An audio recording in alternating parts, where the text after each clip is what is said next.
미 연준의 금리 결정을 이틀 앞두고 요즘 외환 딜러들 고민이 깊다고 합니다. 연준이 긴축 속도 조절에 나선다면 위험 선호, 환율 하락으로 이어질 텐데 반대로 연준이 최종 금리 유지하겠다, 금리 인상 계속하겠다 이런 발언이 나올 경우에는 환율이 정반대로 튀기 때문이랍니다. 이런 고민에 빠진 건 외환 딜러들만이 아니었던 모양입니다. 우리 증시와 환율 모두 이런 내적 갈등이 여실히 드러난 하루였습니다.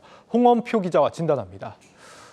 홍 기자, 오늘 환율 반등을 했습니다. 1230원대로 다시 올라섰고 증시는 또 혼조세를 보였고 말이죠. 외국인들이 지금 7거래일 만인가요? 다시 이제 매도세로 그렇습니다. 강하게 좀 돌아선 그런 모습이었고 외국인들이 올 들어서 가장 많이 사들였던 삼성전자가 역시 또 크게 많이 빠진 것 같기도 하고요. 그 외에도 삼성전자 오늘 또 어닝 쇼크 이슈도 있었잖아요. 그렇습니다. 우리 시장 삼성전자의 어닝쇼크 소식에 코스피 지수가 하락했습니다. 삼성전자가 지난해 4분기 영업이익 4조 3천억 원을 기록했는데 증권가 예상인 5조 원에 한참 못 미쳤기 때문입니다. 네. 또 반도체 부분에서 2천억 원의 이익을 얻는 데 그쳤는데요. 바닥을 찍고 오르던 삼성전자가 오늘만 3.63% 하락하면서 6만 1,000원의 장을 마쳤고 하이닉스도 2%대 하락했습니다.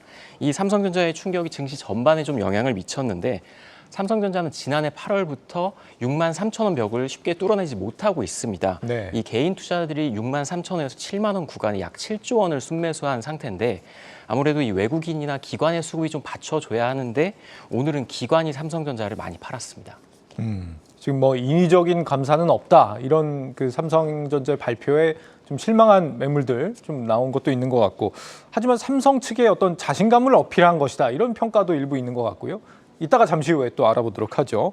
IMF가 세계 경제 성장률 전망치를 상향 조정했는데 이런 와중에도 유독 한국만 하향 조정했습니다.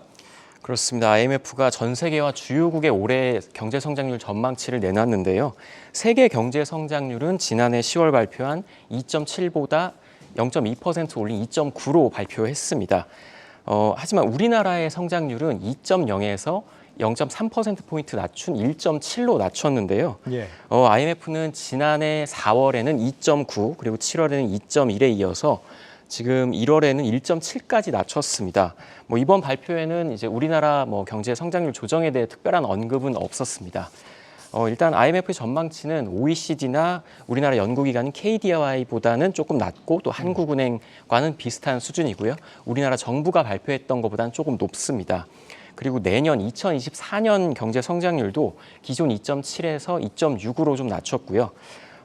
IMF가 미국의 성장률은 1.0에서 1.4, 또 중국은 4.4에서 5.2로 대폭 올렸는데 우리나라만 좀 이렇게 낮춘 점이 좀 많이 아쉬운 부분이고요. 예. 다만 IMF는 이 중국의 코로나19 확산이나 러시아 우크라이나 전쟁의 장기화 또 미중 무역 분쟁 같은 이런 이슈들이 전 세계 경제에는 여전히 위험 요소다 이렇게 이야기했습니다. 예. 수출로 먹고 사는 한국인데 세계 경제가 좋아진다는데 예상보다 우리는 오히려 떨어진다. 이게 선뜻 이해는 안 가는 부분이거든요. 지금 IMF가 세계 경제 하방 위험이다 이렇게 내걸고 있는 게 네 가지가 있습니다. 올해 중국 리스크, 인플레이션, 부채 그리고 경제 분절화. 안타깝게도 우리는 이 네 가지가 모두 다 해당이 되는 것 같습니다. 특히 이제 경제 분절화. 우리나라 이제 무역 적자, 지금 반도체가 대표적이죠. 이런 부분은 사실 기업들이 해결 못합니다. 외교가 지금 뭐 하고 있나 이런 생각도 듭니다. 그나마 지금 자본시장에 대한 노력은 정부가 좀 기울이는 게 있는 것 같습니다. 파생상품 거래 시간 15분 앞당긴다. 이거 무슨 의미입니까? 네, 오늘 한국거래소가 우리 증시를 한 단계 도약하기 위한 방안을 내놨는데요. 거기에 나온 이제 첫 번째 내용이 바로 이 파생상품 시장의 개장 시각을 15분 앞당긴다는 이야기입니다.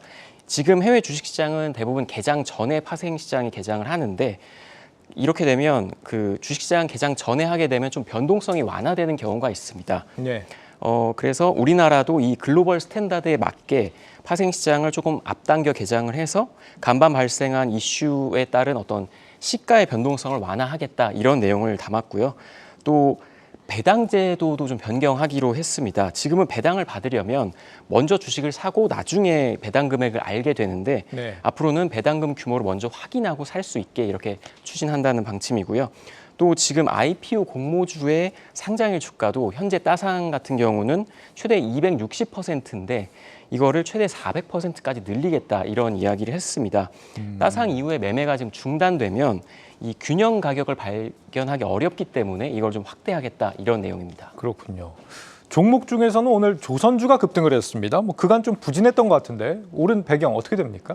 네, 조선주에 대한 일단 긍정적인 전망이 좀 나왔습니다. 조선주의 강세는 장기적으로 실적이 좋아질 거다 이런 예상 때문인데요.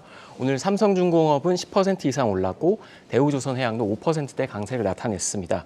일단 증권가에서 삼성중공업에 대해 굉장히 긍정적인 리포트를 내놨는데 지난해 신규 수주가 94억 달러로 목표인 88억 달러로 웃돌았다 이런 이야기입니다. 또 지난해까지는 영업 적자가 이제 지속되겠지만 올해는 흑자 전환에 성공할 거다. 올해 매출 예상치는 8조 원, 또 영업이익은 2천억 원으로 분석한다 이렇게 이야기를 했고요. 내년 이후에도 조선업 쪽은 계속 유의미한 실적 성장이 예상된다 이런 분석을 내놨습니다. 네. 끝으로 내일은 어떤 일정이 준비되어 있습니까? 네, 내일은 오전에 SK 하이닉스의 실적이 나옵니다. 오늘 삼성전자의 실적이 나오고 주가가 굉장히 많이 요동을 쳤는데 예. 내일 일단 하이닉스의 실적을 좀 지켜봐야겠습니다. 증권가에서는 4분기에 1조 원 정도의 영업 적자가 예상된다 이렇게 이야기하고 있고요. 네. 또 삼성물산의 실적도 나오고 1월 수출입 동향도 나올 예정입니다. 그리고 내일 이제 현지 시간으로 31일과 1일, 우리 시간으로는 1일에서 2일 새벽인데 FOMC가 이제 열릴 예정인데 기준금리 인상 폭은 2일 모레 이제 모레 새벽에 나올 예정이고요. 우리 한경 글로벌 마켓에서 이 목요일 새벽에 FOMC 결과와 또 파월 의장의 기자회견을 생방송으로 보내드릴 예정입니다. 예. 무역 적자도 내일 나오는군요. 증시 프리즘 홍원표 기자였습니다.